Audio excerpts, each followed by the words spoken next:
Good morning, everyone. We are going to start our new chapter Work, Energy, and Power. Chapter 11. In routine life while perform many activities. हम अपनी active अगर देखा जाए तो पूरे day के अंदर कुछ ना कुछ एक्टिविटी जो है परफॉर्म करते हैं. ठीक है. Displacement an object from one place and put it another place. एक स्थान से दूसरे स्थान पर रखना. Push a vehicle, walking, running etcetera. We need energy to perform work. किसी भी कार्य को करने के लिए हमें एनर्जी की जरूरत होती है. We and animal get energy from the food that we eat. Machine get energy from fuel. हमें एनर्जी प्राप्त होती है फूड से और मशीनों को प्राप्त होती है उनके फ्यूल से. Power is also an important concept associated with work. और पावर जो है वर्क से ही रिलेटेड है. We consider a person more powerful than the other person could perform the work faster than other.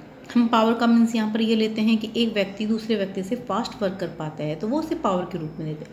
In chapter we study about the work, energy and power. First topic is work. What is the work? When by the application of force the position of a object is rest is change और velocity of moving object is change then it said to be work is done.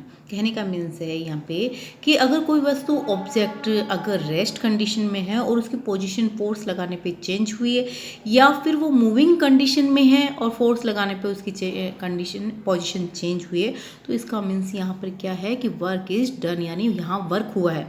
Scientifically, work is defined as a multiplication of force and displacement of the object in the direction of force.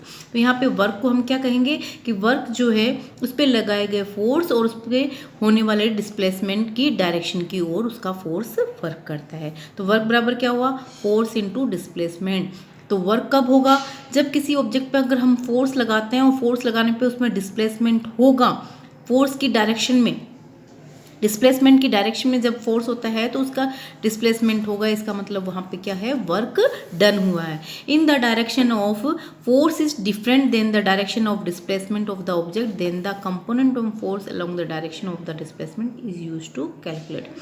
अगर जब force लगाए गए force की direction जो है उसके होने वाले डिस्प्लेसमेंट की डायरेक्शन की अलोंग है तो अगर हम इस तरह से ये लगाया गया फोर्स इधर ही है और इस साइड लग रहा है फोर्स और इधर की साइड इसका डिस्प्लेसमेंट हो रहा है तो उस कंडीशन में हमें फोर्स को क्या करना पड़ता है? वर्क को कैलकुलेट करना पड़ता है. ठीक है.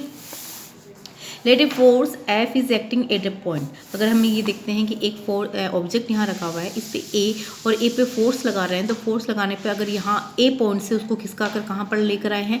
बी पर लगाए गए हैं. तो इस पे बनने वाला जो एंगल बन रहा है वो एंगल कितने डिग्री का बन रहा है? थीटा डिग्री का. और ये एंगल जो होगा आपका कोस थीटा पे बनेगा. ओके. तो F is acting at point A in such a way that during the displacement object till point B तक displacement होता है तो direction of force is making angle G theta degree which respect the direction of displacement. ये theta degree का जो angle बनता है वो डिस्प्लेसमेंट के डायरेक्शन की ओर बनता है. The component of force along the direction of displacement F dot cos theta. तो बनने वाला यहाँ पर वर्क जो होगा वो क्या हो गया? F cos theta. तो यहाँ पे वर्क के क्या कंप्लीट होगा? वर्क हम पढ़ चुके हैं कि फोर्स इनटू डिस्प्लेसमेंट. तो फोर्स क्या हुआ? F cos theta. और डिस्प्लेसमेंट कितना हुआ? डिस्प्लेसमेंट को हमने पहले रीड कर चुके हैं कि एस से सिंबल करते हैं तो एफ. ठीक. एस हो गया तो एफ एस कोस थीटा. तो वर्क डन क्या हुआ? F dot S. तो एफ क्या है यहाँ पे? Vector quantity. और एस भी क्या? डिस्प्लेसमेंट भी क्या है? Vector quantity. जबकि वर्क क्या है? स्केलर क्वांटिटी है. एफ इंटू एस करने पर भी ये क्या बनती है? स्केलर क्वांटिटी बनती है. यानी फोर्स और डिस्प्लेसमेंट दोनों में मैग्नीट्यूड और डायरेक्शन होता है बट वर्क के अंदर डायरेक्शन नहीं होती है. ये स्केलर क्वांटिटी है. It value can be positive और नेगेटिव. इसकी वैल्यू पॉजिटिव नेगेटिव हो सकती है. If force of component of force is along the direction of displacement, then perform work is positive. अगर लगाया गया फोर्स और डायरेक्शन सेम एक डायरेक्शन में होता है तो वो पॉजिटिव है. और if the force component of opposite to direction of displacement लगाया गया फोर्स उसके डिस्प्लेसमेंट के अपोजिट डायरेक्शन में है तो वो नेगेटिव वर्क होगा. We shall try to understand the for work to be done force must produce displacement. हम जानते हैं कि वर्क करने के लिए फोर्स जब लगाया जाता है तो उसके लिए डिस्प्लेसमेंट होना जरूरी है. ट्राई टू डिस्प्लेस में ए ड्रम फिल विथ वीट और एन अलमीरा filled with book, you will apply full force but you could not move. अगर कोई ड्रम है गेहूं से भरा हुआ, अलमीरा है बुक से भरी हो और आप उस पर फोर्स लगा रहे हो पर मूव नहीं हो रहा, this means that you did not perform any work. तो इससे ये मीन्स हो रहा है कि अगर वो ड्रम और वो अलमीरा वहाँ से खिसक भी नहीं रही है, आपने फोर्सफुल लगाया है, तो मतलब वो वर्क वहाँ पे कंप्लीट नहीं हुआ है। दिस यू गोट टायर्ड, पर तुम थक चुके हो, because you of the labour, लेकिन तुमने तो वर्क लेबर मेहनत तो की है ना। Similarly if you keep standing for some time weight in your hand and process you get tired in the scientifically you did not do any work. इसी तरह से अगर आप खड़े हो, खड़े अपने साथ में कोई हैंड के अंदर आपने कोई पेन वगैरह ले रखा है, तो इसका मतलब आपने कोई वर्क नहीं किया। When you displace a book kept on the table you lift pain on your carry trolley mall you do work. लेकिन टेबल पर रखी हुई अगर आपने बुक को ऐसे खिसकाया है या आपने पेन को यहाँ से उठाकर वहाँ रखा है या ट्रॉली को आपने मूव किया, इसका मतलब आपने वर्क किया है।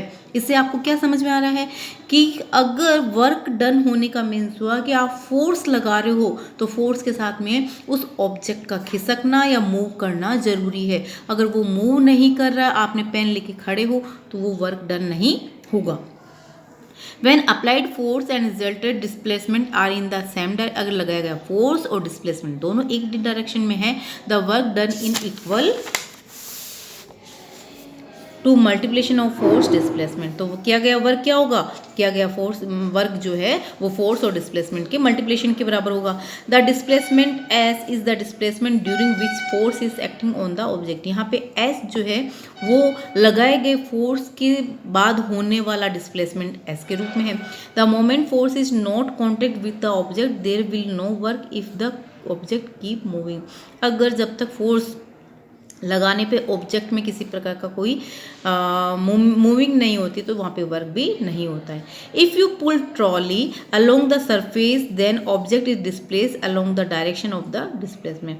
अगर आप कोई ट्रॉली को क्या कर रहे हो, पुल कर रहे हो, उसे खींच रहे हो ट्रॉली को, तो वो ऑब्जेक्ट वहाँ से डिस्प्लेस होगा। डिस्प्लेस होने से इसमें डायरेक्शन जो है फोर्स लगाने के अकॉर्डिंग उसकी डायरेक्शन होगी।